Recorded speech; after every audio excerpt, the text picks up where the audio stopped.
एहसन इकबाल साहब ये कह रहे हैं कि 2013 में आप पीटीआई का टिकट लेने जा रहे थे, वो नहीं मिला, फिर उनकी सिफारिश पे आपको टिकट दिलवाया गया। How would you respond to that? अफसोस हुआ है और कल रात मैंने प्रेस कॉन्फ्रेंस किया है जिसमें मैंने ये कहा है कि मैं उनके खिलाफ हर्जाने का दावा करूंगा, डेफेमेशन का, क्योंकि ये बिल्कुल झूठ है।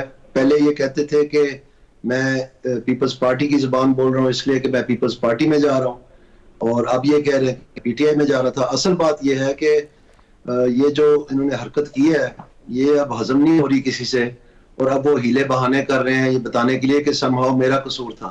मेरा कोई कसूर नहीं, मैं अपनी पार्टी के साथ मुकम्मल वफादारी की है, सारी दुनिया ने देखा है। तो इस स्टेज पे आके इस तरह की बात करना मैं समझता हूँ कि काफी गिरी हुई हरकत है। दानियाल साहब, 2013 में कोई रेजिस्टेंस थी पार्टी के अंदर आपको टिकट देने के अगेंस्ट? जी, 2013 में जैसे कि हर मर्तबा होता है, अब आप देख रहे हैं कि वो लोग जो पार्टी के साथ मुंसलिक रहे हैं उनके लिए भी मसले मसाइल हो रहे हैं। टिकटों का वक्त ही ऐसा होता है, तो इसमें कोई शक नहीं है कि मैं उससे पहले मुस्लिम लीग नून में नहीं था। चूंकि मैं नया एंट्रेंट था तो उस वक्त भी जाहिर बात है उसके बारे में काफी मुखालफत भी हुई थी, लोग सपोर्ट भी कर रहे थे। लेकिन एंड में क्या हुआ कि जो लोग सपोर्ट कर रहे थे वो जीत गए और जो लोग मुखालफत कर रहे थे वो हार गए। और उनमें ये जो आजकल एहसन इकबाल साहब ये बता रहे हैं कि उनकी वजह से ये हुआ है, ये बात दुरुस्त नहीं है, बल्कि इसके बरक्स उस वक्त ये आखिरी टाइम पे किसी और को सपोर्ट कर रहे थे, तो वो भी आज जिंदा है और वो भी मेरे ख्याल में आने वाले दिनों में कुछ उसका बयान देने वाले हैं कि असल हक़ाइक़ क्या है।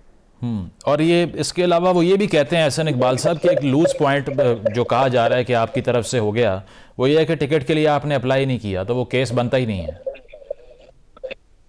ऐसा बिल्कुल नहीं है।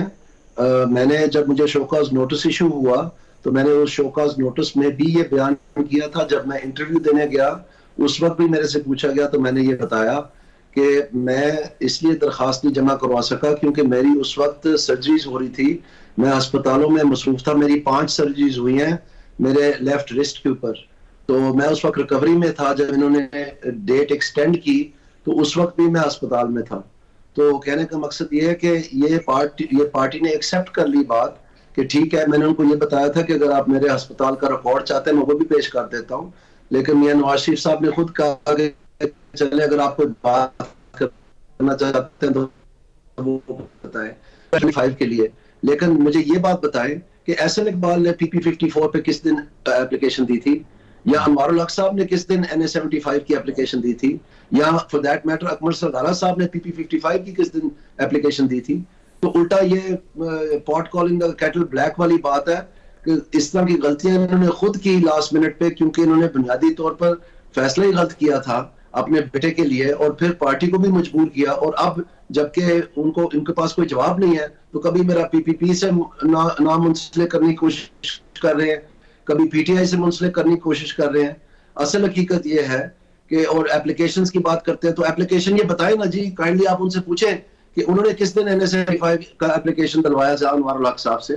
उनका तो ना कोई इंटरव्यू हुआ है, ना कोई उसमें कोई रिकॉर्ड है, ना कोई बात है। और ये जो अकमल सरदारा साहब है ये तो PTI के सिटिंग मेंबर है आजाद जम्मू कश्मीर के असेंबली के। तो बात ये शुरू हुई थी कि मैंने लोटे नहीं आने देने, अब उनके आगे पीछे लेफ्ट राइट सारे लोटे खड़े हैं। और इसके अलावा अगर नून लीग के जो डिसिडेंट मेंबर्स कह लें, जिसमें से मिफ्ता इस्माइल साहब भी हैं, शाहिद का खान साहब भी हैं, उनकी भी नाराज़गी हुई, पार्टी से इलेक्शन ना लड़ने के ऐलान भी कर दिए। आपसे कोई बात हुई उनकी कोई अलायंस फॉर्म करने के लिए, उनके विंग में जाने के लिए? नहीं, ऐसा कुछ नहीं है। मेरा ऐसा कुछ मुखालफत का सिलसिला ही कोई नहीं है। मेरे साथ तो सरासर ज्यादती हुई है, वो तो पहले के लगे हुए हैं।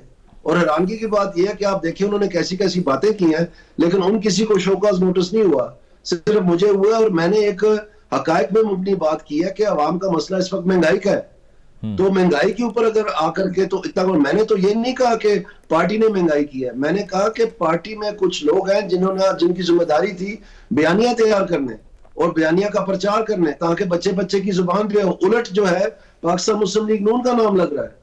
तो उसको जो है पार्टी की मुखालफत का तर्ज दे के तो एहसन इकबाल साहब भेजते फिर उन्होंने बताया जाके, जो कि गलत बात थी, कोई सोशल मीडिया का हवाला दे के कि जी दानियाल साहब ने पार्टी का मजाक बनाया, जिसका राणा सनाउल्लाह साहब ने भी कुछ दिन पहले जिक्र किया है। तो मैंने कोई मजाक नहीं बनाया, मेरा एक ही अकाउंट है, वो ट्विटर अकाउंट है, वो मेरे नाम से है।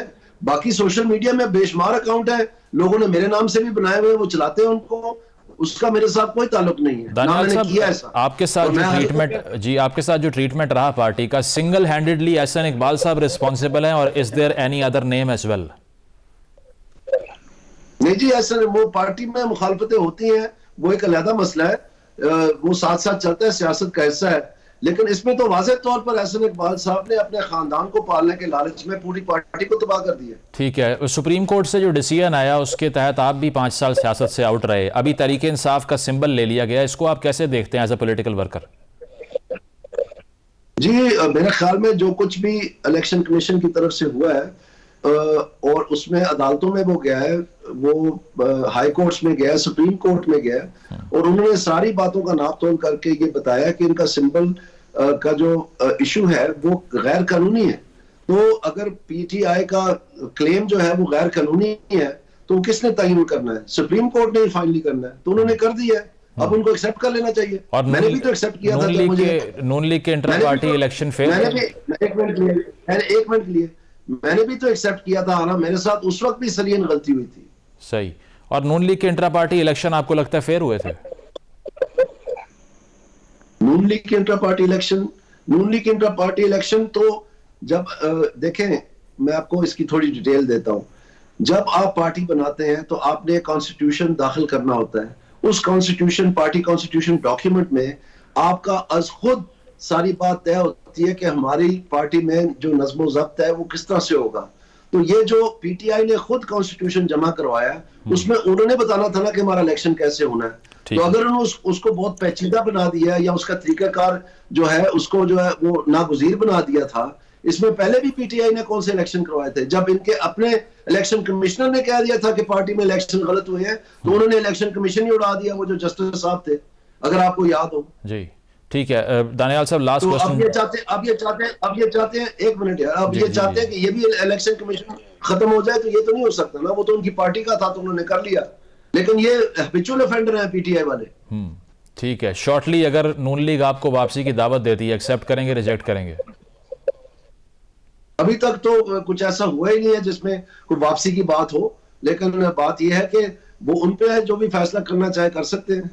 सही, ठीक है, बहुत बहुत शुक्रिया। हमारे साथ दानियाल अजीज़ साहब मौजूद थे। उनका कहना यही था कि दरअसल एहसन इकबाल साहब की तरफ से जो रखा गया उसके तहत ही पार्टी का नुकसान हुआ है, और कागजात दाखिल करवाने के हवाले से भी उनको मिस कोट किया जा रहा है, जिसका उन्होंने लीगल नोटिस की फॉर्म में जवाब दिया। एक ब्रेक शामिल करते हैं, ब्रेक के बाद वापस आएंगे। Stay with us.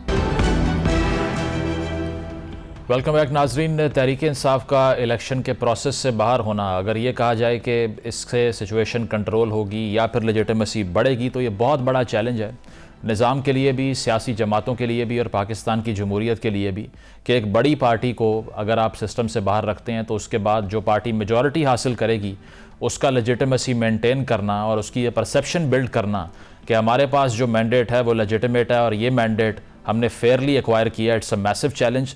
तो मूविंग फॉरवर्ड देखना यही है कि तहरीक इंसाफ किस तरह से इस क्राइसिस को मैनेज करती है कि बल्ले के निशान के अलावा उनके लॉयलिस्ट जब जाएंगे अवाम के पास वोट मांगने के लिए, तो उसके बाद वो बोलियां नहीं लगेंगी जो कि माजी में लगीं, और इसके बाद वो उन पार्टियों में शामिल नहीं होंगे जिससे उनका इख्तलाफ रहा, जिससे नज़रियाती तौर पे वो अलाइन नहीं करते, लेकिन सिर्फ इसलिए वहाँ जाएंगे क्योंकि इक़्तिदार का सूरज वहाँ से तलू होगा।